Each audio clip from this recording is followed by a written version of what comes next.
Good morning, everyone, and a huge welcome to our June Includability Community Support Group. Oh my word, it's so hot. I so hope you're feeling a little less sweaty than I am right now. And it's really lovely to see you all. As ever, if this is your first time with us on an Includability CSG, then a huge welcome to the family. It's really wonderful to have you with us. And of course, to our brilliant returning community, it's just brilliant to be by your side, as always. I'm delighted to be joined this morning by the brilliant Leisha Harrell, Health and Wellbeing Lead at Tottenham Hotspur Football Club, the fabulous Elizabeth Cann, former England #1 and world top 20 badminton player and high performance expert, and the amazing Sophie Sprenge, Culture and Inclusion Lead at Danone. Three fabulous guest speakers as your inspirational lineup to help support you in your journey in creating that healthier and more inclusive workplace culture for your business.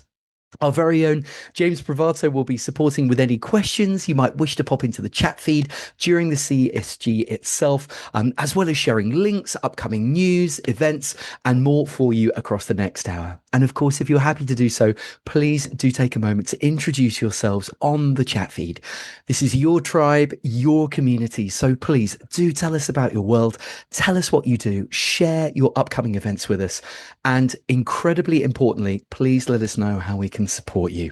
You are all now officially part of the Includability Collective, and you have the best community on the planet wrapped around you. So please let us know how we can help your business.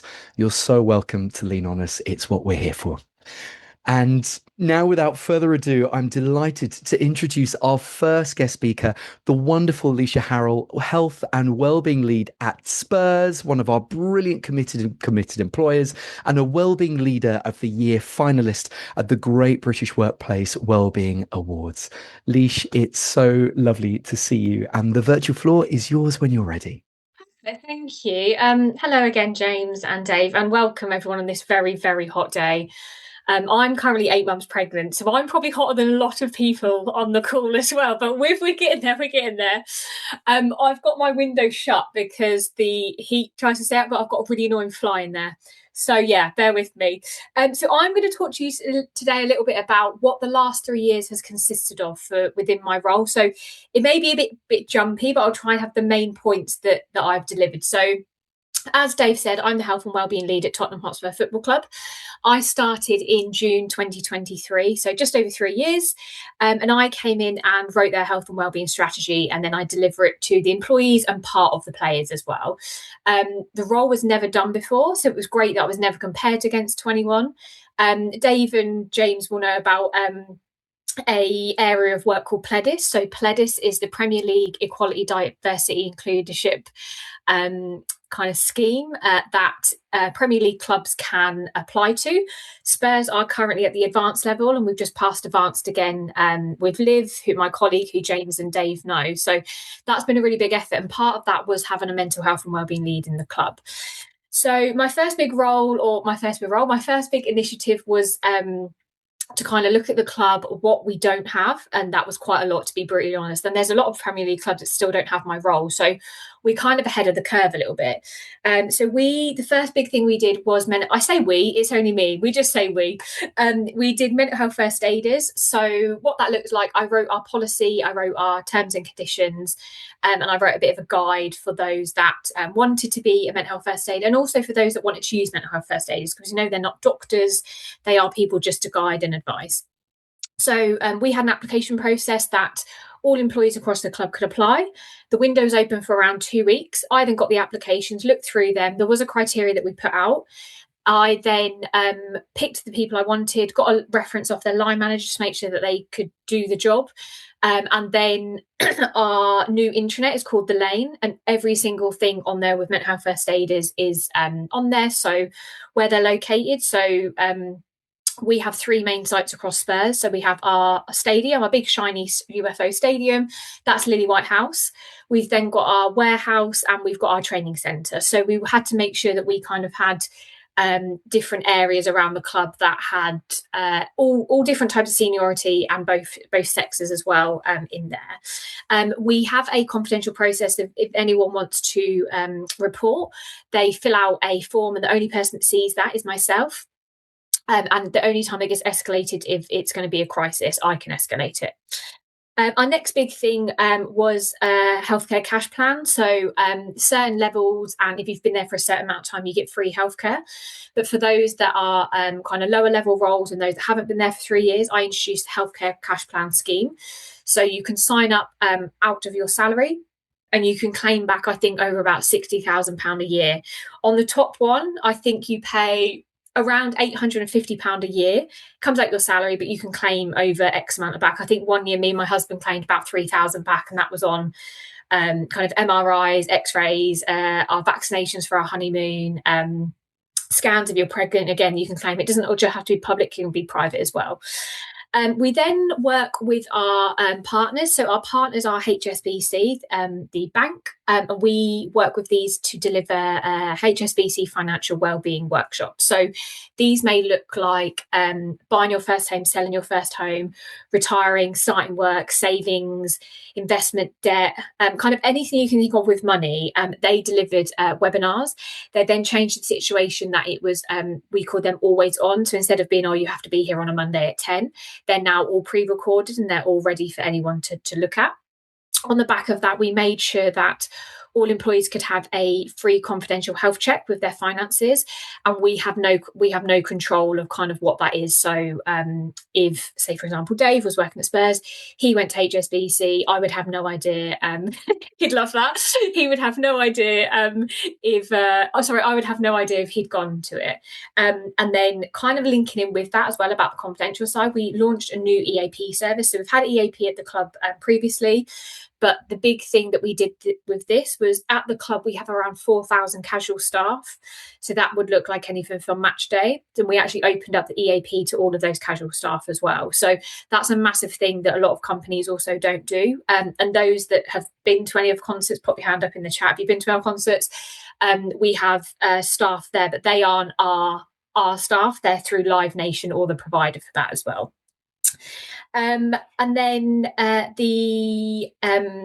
one of the things that we kind of implemented, so looking at diversity days and national campaigns, me and my colleague Liv, who's the DI lead, we like to make it kind of bigger and better each year. So we're on the 3rd year now, and in certain kind of times of the year, so International Women's Day, Movember, Mental Health Awareness Week, we deliver lunch and learns. So we provide a lunch to all employees, and they come into an area of the club and they have a chat on XYZ. So we've had in the past, we've had our partners Nike. So for International Women's Day this year, we had around 70 staff come in. Nike gave them a £50 gift voucher, which we didn't know about. And a lady come in from Nike for the Ekin team. So Ekin is Nike backwards. And she brought in sports bras, leggings, tops, shoes, and basically said, like, this is how much your breasts can move. This is what the sports bra should wear. And it was a really, really in-depth conversation, and to feel and touch stuff. Because, you look at stuff online and think, well, those leggings might be great, but they may not be the right fit or the right height. So that was really successful. Our most recent one is, if you don't know him, Google Gab Stone. So Gab Stone is an agent, or was an agent, for a few athletes at 2012 London Olympics, and kind of prior and still is. He basically had a gambling addiction, and he basically took a lot of money off athletes. He is 11 years clean, and he came in to deliver a lunch and learn, and he is still paying people back. But that kind of lunch and learn, you could hear a pin drop. It was incredible. He's currently running 30 marathons in 30 days from London to up north somewhere. Don't know how he's doing in this heat wave.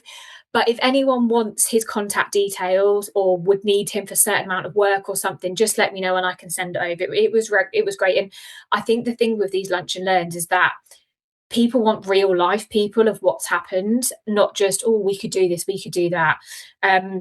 And then linking on with that as well, we've had another guy called Fraser Frank. So he works for a company called B5 Consultancy.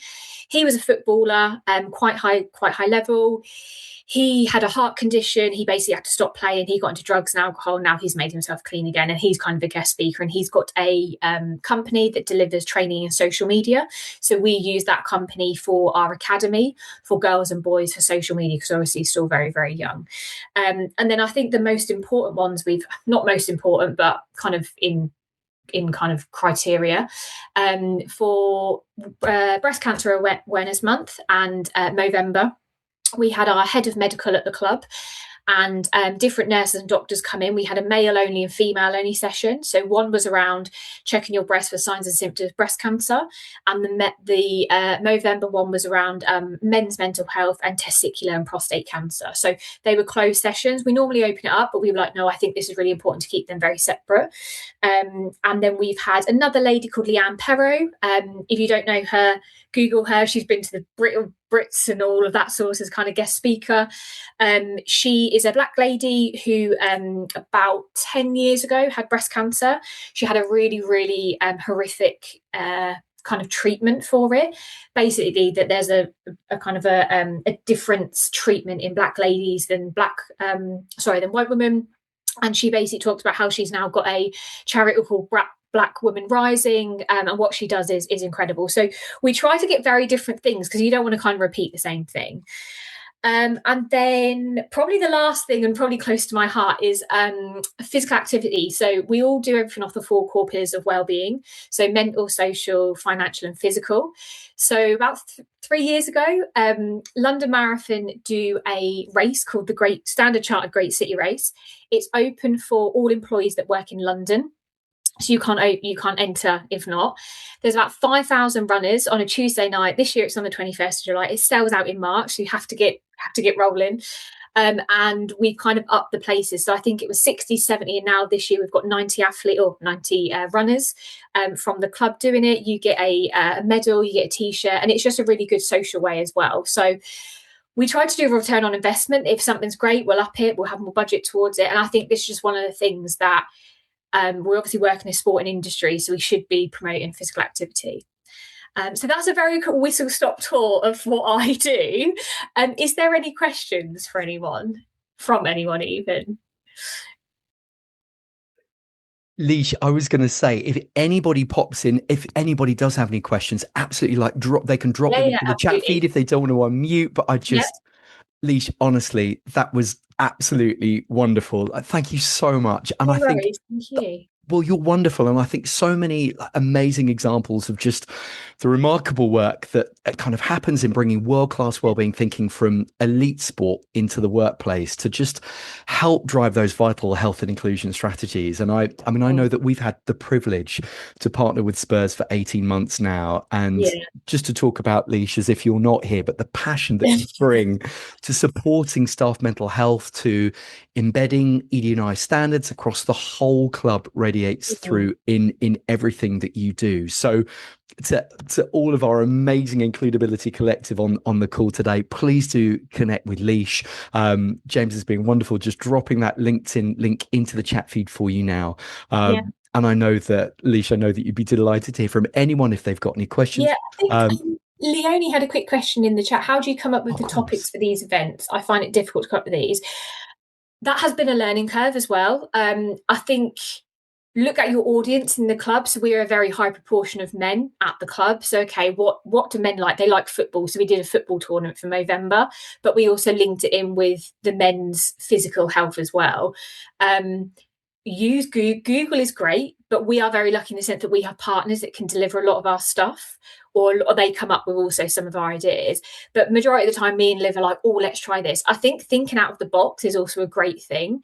And you don't know until you do it. You know, some things we've tried and think it's an absolute flop, and other things are like, God, we're getting Nike back in next year because it was incredible. So yeah, that would be my advice, Leonie. Hope that helps. Leisha, that's fantastic. Thank you so much. And so unbelievably lovely to have you with us. We love you and thank you. Thank you. And now, just before we introduce our next guest, I'm thrilled that we have a lot of lovely new faces with us this month. So please indulge us while James just shares some exciting Includability updates for you. Jay, over to you, mate. Cheers, mate. So just wanted to say a huge welcome to some of our newest committed employers. We have 3 brilliant new organisations that have just joined Includability. The Electric Voltempo, who are doing brilliant pioneering work in high-powered EV charging and helping drive the move to cleaner transport. The Excellent First Wealth, a financial planning firm who are very people and purpose-led. and the brilliant CSA Environmental, who are bringing real care and expertise to ecology, landscape, and environmental planning. Now, very quickly, for those of you who don't know what a committed employer is, or you're new to includability, committed employers are organisations who've made the commitment to create a more inclusive, diverse, and mentally healthy organisation. The cultural roadmap we developed for them is the biggest part of that, which gives them insight across the 6 pillars of inclusion. That's justice, equity, equality, diversity, and inclusion, mental health, well-being, sustainability and impact, talent management, and leadership and governance. It's a simple system. It's 6 calls, 6 experts across 6 key areas, one structured pathway and a cultural roadmap, plus a whole host of additional benefits. Some of our brilliant committed employers include SMEs and B Corps and startups like Farrer & Co. and Lucky Saint, to household brands like Holland & Barrett, American Golf and Danone. And we even support elite sport with the likes of Liverpool and the fantastic Tottenham Hotspur, plus a whole host of other organisations of different types, sizes, who have taken on other certifications. So if you think, hey, James, this sounds really interesting, please do drop me or Dave a message. We'd love to jump on and talk about whether includability is the right solution for you. I promise it'll take you 20 minutes, and I absolutely guarantee it'll be the best call of your week. So that's my 2 minutes. That's all Dave gives me is 2 minutes a week, so a month. So that's me done. Back to his show. Stay cool. Have the best day. You're so mean. You know that's not true. You're wonderful. Jay, thanks so much. And I'm now delighted to introduce our second guest speaker, the wonderful Elizabeth Can. Elizabeth, so wonderful to have you with us. Former England #1, world top 20 badminton player, 5-time English national champion, Commonwealth and European medalist, and has now channeled over 15 years of elite international competition into helping individuals and organizations unlock their best performance as a brilliant high performance expert and coach. The big question that we all have initially is whether or not Liz's medal haul matches Leisha's, which she's got. I'm so jealous, Leisha. I'm so jealous of you as well. But it's wonderful to see you. And the virtual floor is yours when you're ready. Brilliant. Thanks, Dave. Firstly, apologies if I squint my way through this. I'm in Jersey visiting my dad. I've pinched his conservatory, so I've got a desk, and now I've got like the sun beating into my face. But we'll get through this. I'm just going to share some slides because I'd actually just love to share about the concept of identity being the missing piece in high performance. Can you just give me a thumbs up if you can see my slide? All good. Brilliant. Thank you. So I'm guessing that all of you sitting here either have personal experience or know someone who's not quite fulfilling your potential. You may think that they've got the skills, they've got the knowledge, they've got the opportunities, yet they're still not quite managing to achieve to the degree that perhaps they could do. Now, with over 10 years within the field of high performance as a coach, I have noticed that there's this distinction between what someone is capable of doing and what they actually do. And one step further, what they do when they're under pressure. So when somebody's got the skills, they've got the knowledge, yet there's this gap in terms of what actually gets produced. This is where I think it's really fascinating to look at the topic of identity. So we usually think of identity as being perhaps titles, labels, what we might put on a personal profile somewhere, but it's far deeper than that and far more powerful than that. Ultimately, identity is who you see yourself to be. And that is driven by your beliefs that you've built up through your lifetime. And sometimes those beliefs can be so deeply ingrained that you almost don't recognize them. You don't see them there anymore. And it's just who you are. You might think of yourself as, I don't know, I'm not a numbers person, or I'm a great leader, or I'm not the sort of person that would speak up in front of a big group. So that identity can work either for you or it can work against you. But what it actually does when you have that identity, it sets the range of what you believe is possible for you. And then we ultimately perform to not to our level of capability, but to who we see ourselves to be. So it's that elusive glass ceiling that we've set for ourselves, and that's really determined by our personal identity. if you think about different areas in your life that get influenced, for example, what do you attempt or not attempt? What do you tolerate? If you have a setback in life, does that get taken as useful feedbacks for you to develop, or is that confirmation for you that you were never cut out for it in the first place? Or perhaps when you walk into a room, do you take up space, or do you shrink? Are you a leader, or do you defer? Do you push forward? Do you hold back? There's all these different areas that are getting driven by your identity. Now, so ultimately, it's almost like the driving force underneath everything. That's driving you, perhaps sometimes before we've even got an opportunity to have conscious thought about it. So what we're looking for is, how do we close that gap between where you are, where you've placed that glass ceiling, and where your actual level of potential is? The interesting thing is, this is a concept that we actually pay the least attention to when it comes to how do we achieve our goals. But it's the thing that has the biggest influence on our ceiling of potential. So it's the thing that, when you have those situations where you've got two people, same level of ability in the same situation, yet they both achieve completely different things. That's what's running the show underneath. But so what I did is I put together a framework called the Veil framework, just to break down, like, how do we actually start to close that gap? So we've got vision, awareness, language, and embodiment. So if we just go through each one of those. So first of all, we've got, gone one step too far. So we've got vision. So normally when we're setting a vision, we're thinking about a goal. And when we've achieved that goal, we can tick it off. In the context of identity, think of that vision as more about, it's an overarching theme of who you want to become. So it might be that you've set a lofty goal for yourself. Now, in order for you to achieve that, you need to become somebody different from who you are now. Now, of course, you're still yourself. I don't mean entirely different, but you're growing and developing into the type of person who can readily achieve that goal. So something I find really useful as a starting point is to have a look and think, do I typically operate from a paradigm of problems or a paradigm of possibility? Where's your tendency? Because that will influence how resourceful you are. Try to get really clear on who that person is that you need to become. Our second stage is awareness. Now, this bit is really important to get radically honest with yourself. We're very clever as humans. We're very clever at talking ourselves into or out of anything we want. We're very good at justifying where we're at and what we do. And sometimes this stage can be quite jarring, a little bit uncomfortable. But if we can be really honest with ourselves, that helps us to push forwards. Then we need to think, okay, what assumptions am I making about myself? What's holding me back here? Life at the end of the day is a self-fulfilling prophecy. So have a look. Where is your identity? Where are your current beliefs showing up in your life?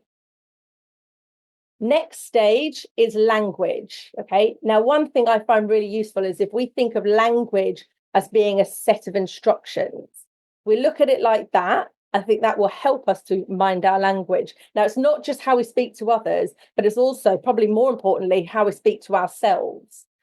So I'm not suggesting that to stand there shouting affirmations into the mirror every morning. Maybe affirmations might work for you, but it's not for everybody. But I guess what I'm really referring to is that self-talk, thinking about, is it conducive to what you're trying to achieve and what you want to get out of life, or is it holding you back?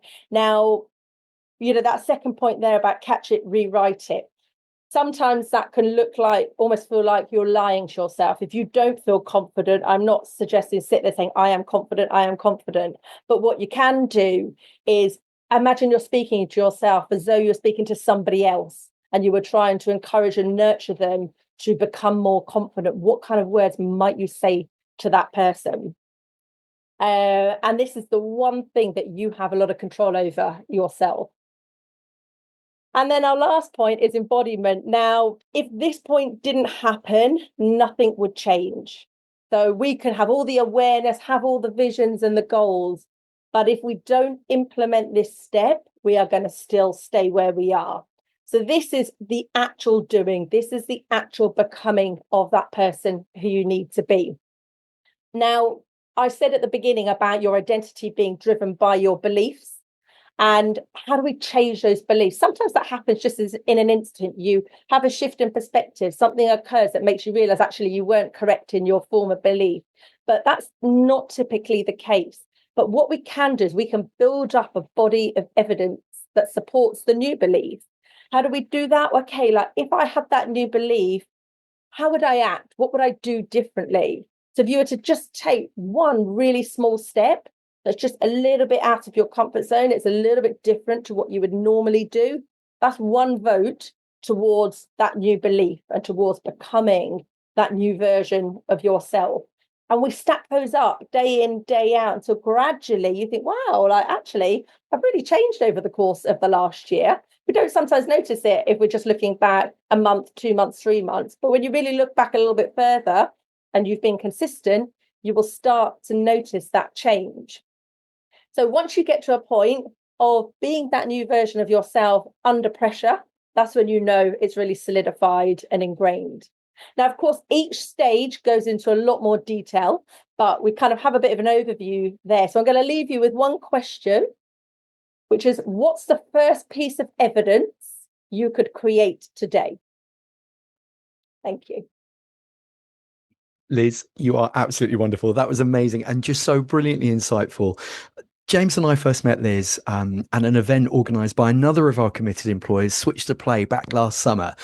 She's such a wonderful trainer and facilitator, and the help that she gives organisations to achieve those incredible results, I think that's because she understands what it takes to build the resilience, the mindset and excellence, and can then translate that beautifully, seamlessly into the world of work. She's also just one of the loveliest humans. So please do connect with her, and so worth booking that virtual cuppa if your business requires support and guidance around achieving peak performance. Liz, you are absolutely wonderful. Thank you again so much. That was amazing. Thanks, Dave. Thank you, Liz. You're brilliant. And now we would love you to vote for a charitable project that we can support on your behalf this month through our partnership with B1G1.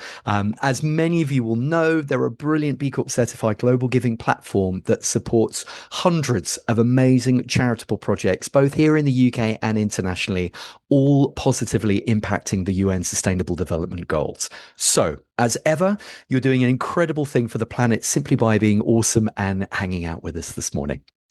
James is going to drop these options into the chat feed for you now. 3 amazing high impact projects to choose from, and simply pop the letter of your chosen project into the chat feed, A, B, or C. Project A is providing healthcare to remote and mountainous communities in Malawi. Project B is providing animal rescue support within global disaster zones. And Project C is providing therapy and support for survivors of violence in Guatemala. So 3 amazing projects to choose from. And as you choose your project, I'm delighted to introduce our third and final guest speaker for you this morning, the brilliant Sophie Springday, Culture and Inclusion Lead at Danone, a certified B Corp business, another of our fantastic committed employers. Sophie, it's so lovely to see you as always. And the virtual floor is yours when you're ready. Thank you so much, Dave. I'm kind of feeling like I should have gone first before we saw the medals, before we heard from elite athletes. Imposter syndrome riding high right now. But yes, hi everyone. I'm Sophie. I am the Culture and Engagement Lead at Danone. And that means I basically look after all the good stuff. So culture, employee engagement, health and wellbeing, and inclusion and diversity as well. So I am going to talk about the inclusion and diversity side of my role today. I have previously come and spoken at a webinar talking all about inclusion, specifically our employee network groups, how we set them up, inclusion within the business. This time I'm going to talk more about the diversity side. So we are obviously doing all the stuff that we can to make sure that we've got an inclusive environment.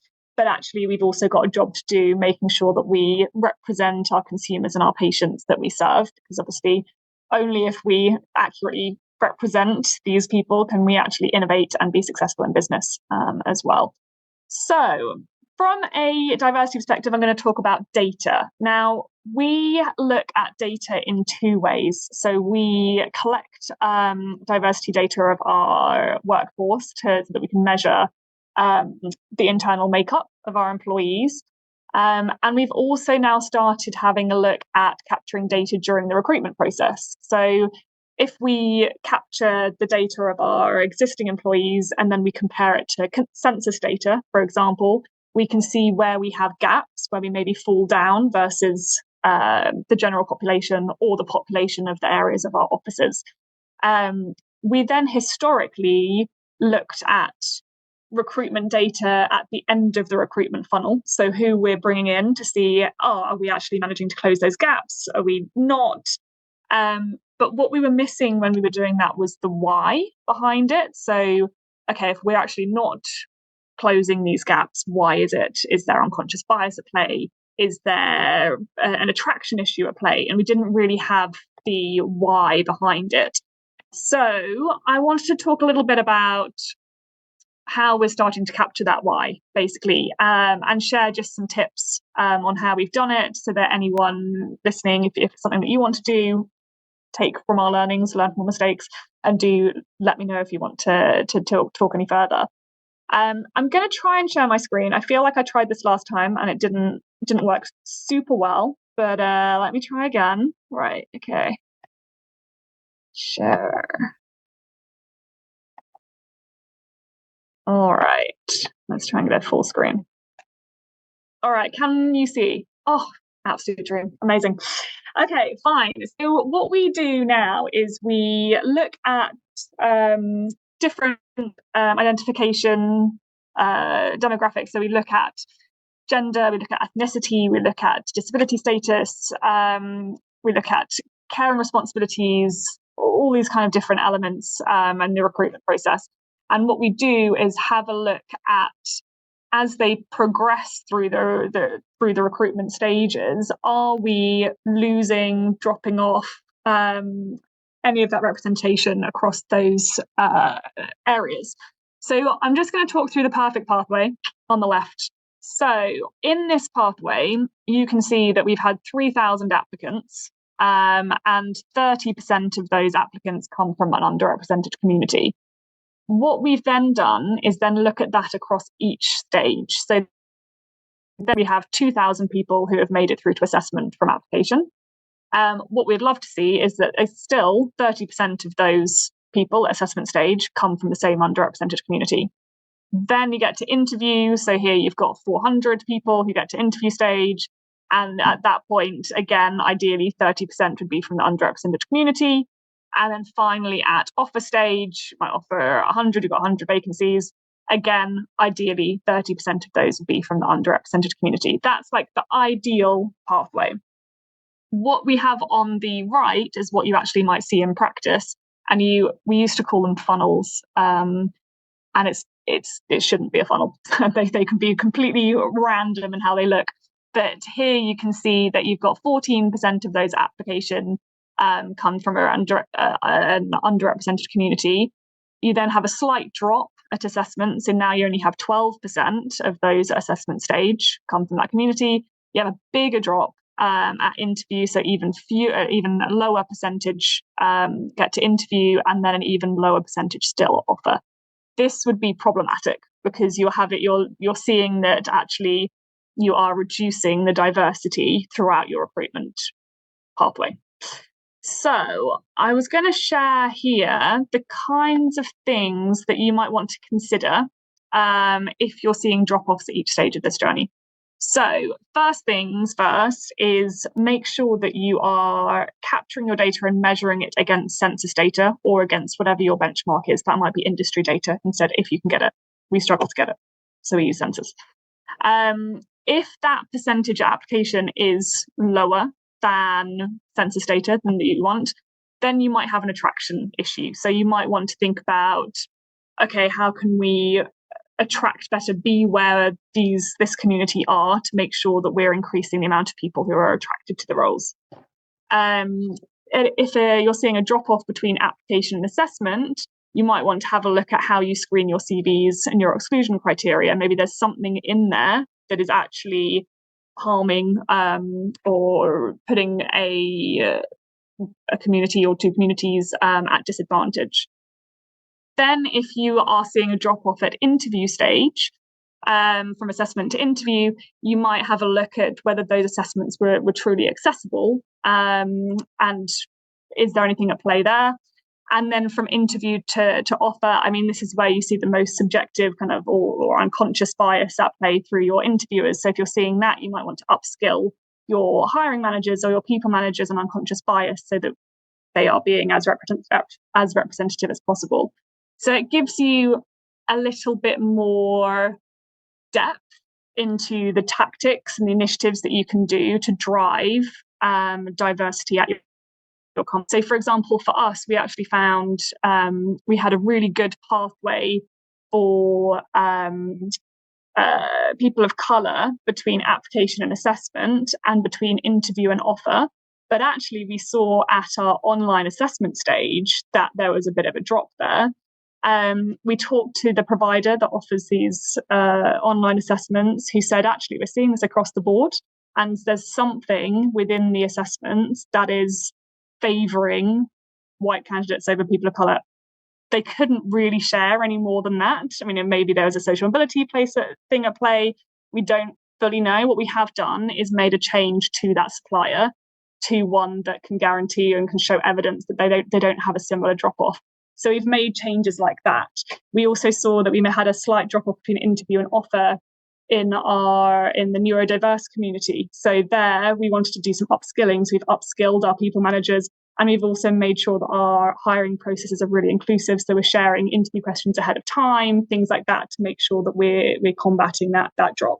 So it really has helped us to do targeted initiatives to make sure that we're increasing the diversity of our company, which we now are. We kind of can see the proof in the pudding in terms of our self-ID, which hopefully we'll do very soon because we're a little bit late on that one. So that's just a little bit of information around like how we're doing it and how it helps. And then I just wanted to share some learnings here as well, because it hasn't been completely error-free. So first one is to really consider your question quality and the consistency of your questions. So we actually realized during this that we had different wording for the self-ID questions, whether we asked them internally, whether we asked them for candidates, whether we asked them for early careers, anything. They weren't all the same, which made it very difficult to be able to compare and understand exactly where our pain points were. So first things first, just make sure, as in hindsight, it's very obvious, make sure all your questions are consistent across everywhere that you ask them. The second is consider the clarity of the questions for those answering and provide more context if needed. So what we found when we realized that we had different questions and across different things was where we asked in self-ID, I think 1 year, we asked, do you identify as having a disability? We had quite a low proportion of people that were saying that they identify as having a disability. And if we split out neurodiversity, we had a far higher percentage of people who identified with that. And again, if we split out neurodiversity, hey, do you have dyslexia? Even higher percentage. So we realized that actually people with dyslexia, for example, don't often identify themselves as being neurodiverse. Neurodiverse people don't often identify themselves as having a disability.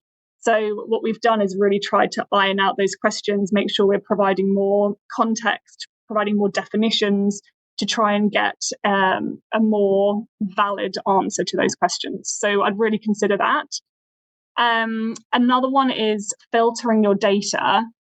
So make sure that you're breaking down your data as you need to drive actionable insights. So whether you want to do it by function, whether you need to do it by location, whether you need to do it by grade, just so that you can have all the data that you need.